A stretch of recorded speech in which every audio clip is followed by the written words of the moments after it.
Hi, this is Stan Bush. Hi, this is Stephanie Calvert. This is John Payne. This is Jack Hughes. Hey everyone, this is Britt Lightning from Vixen. Hi, I'm Carrie Stevens. Hello, I'm Kofi Baker.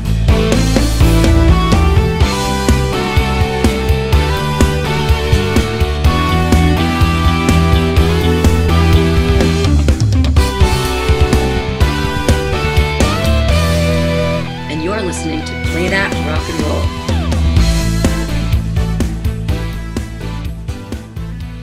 The interesting thing about the film Rambo 2 is that the plot is that he's going back to Vietnam to rescue Vietnam POWs that had been held after the war, which I have come to learn was a fairly commonly held belief at the time that was actually going on.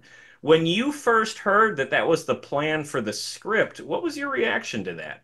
Oh, I thought it was pretty interesting, but and again, I mean, it's a fun movie. It's I mean, my grandkids are 21 years old, and they're gradually getting used to me having been the creator of Rambo, because nothing ever happens in your own family. Right. So I showed them First Blood last year, and then I thought, well, I'll show them Rambo 2 this year, and they thought it was hilarious. Yeah. I mean, it is. I mean, it's so over the top. I mean, it's just it's almost like a parody of an action movie. Yeah. Even though it's taking itself seriously. I mean, I have a great respect for it, and it certainly is behind you. We talked about this before we started. You have a vinyl collection of Jerry Goldsmith's music for the Rambo film, and Jerry is, one of my idols as a film composer, along with Korngold and Max Steiner from other generation. And I mean, Jerry, if he wrote the score, it's a good movie. Oh, absolutely. And so in the bow and arrow, it's really a Tarzan movie in a way. And the fight in the helicopter is like the fight on the stagecoach. It's sort of out of control. It's like a Western. I mean, it's so many tropes. It's a lot of fun. Yeah. I'm the only one who can write novels about Rambo by contract. It's in the movie contract. Oh, okay. So it's a funny story. They wanted me to write a novelization. Yeah. And I'm thinking that's a pretty derivative, what? It's like photocopying the screenplay. Yeah. And so I said no. And then they phoned again, and they phoned again. And I knew the producer. I knew the producers pretty well. Mario Casar, not as well as Andrew Vanya. Andy and I got along. He even took me to his home once. And believe me, producers do not take you to their home. So I was talking to Andy, and he said, "You really want to be a part of this?" He said, "Because this is going to be a big movie." Yeah.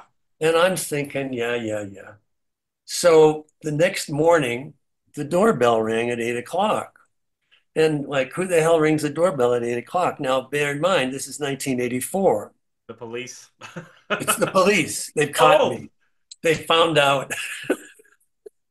So I opened the door, and it's a Federal Express guy. Oh, okay. So now I didn't know about Federal Express. I mean, that was a very new delivery system. Guy says, "Here, sign for it." And I'm thinking, well. So I tear it open, and it's a cassette.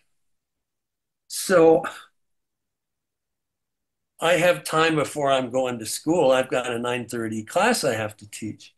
So I go to the TV, and I put it in the VHS machine. Remember those? Yeah, I still got mine.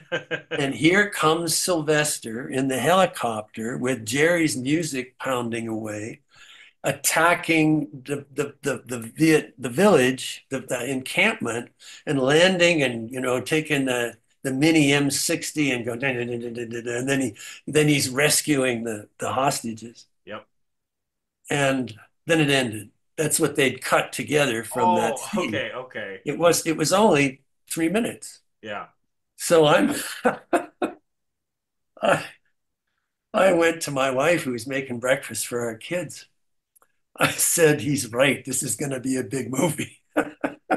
So we were able to make a deal whereby there wasn't enough in the shooting script. The shooting script literally had lines like Rambo jumps up and shoots this guy, Rambo jumps up and shoots that guy. It was 86 pages in the version I got, and I didn't. So I told Andy, all right, in principle, I get it. This is going to be a big movie. I need a little freedom here. And I just, it's not here. I said, do you have anything else? Do you have any cut scenes and anything? And he said, well, we have the James Cameron script. Pause. Yeah. Now, James Cameron wasn't James Cameron then. Right at that point, He, right. he'd worked for Roger Corman. He'd done Terminator. Terminator. I Yep. knew who James Cameron wrote. I said, really? Can you send me, do you have control over it? They said, sure, we own it. I said, can you send me the script? Well, oh my God. Oh my God, what a script. But it was too dark.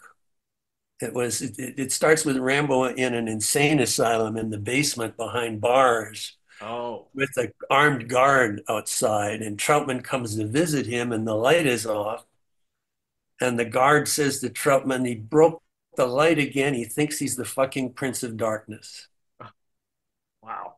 I'm in heaven. Yeah, yeah.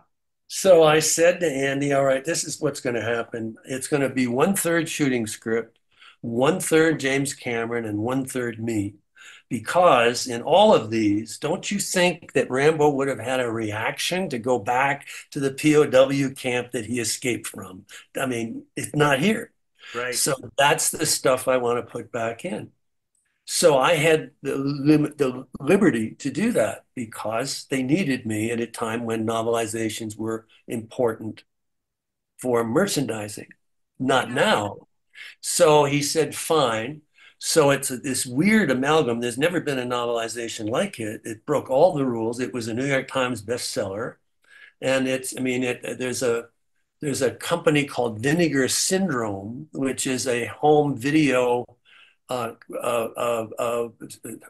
actual disc in your hand company that releases movies, and they're going into the movie tie-in business, and they're going to release next year both Rambo 2 and Rambo 3 in a mock paperback with introductions I've written about novelizations for their market in a limited edition. I think it'd be 7,000 copies or something. Whoa, So isn't that is cool? great news. Yeah, it's very cool. So I feel really good about the novelization because I was able to do in the third one the same thing. There were, in this case, the best scripts were the early ones. And then for reasons of budget, they got simpler. And also, I have no idea what happened. I mean, they got really simple. And I'm not knocking the movie, but that first script was a gem. It was like Rambo of Arabia. Yeah. And so I said to Andy, look, you're changing the script every week. We need to agree on one script. And I said, the one I want is the first one. And again, because they needed it for marketing. So I chose that one. That was 1/3 unseen script with a whole lot of stuff that's not in the movie. Oh God, it's a good script. And then maybe half of it's me. And so it was, they were exciting experiments.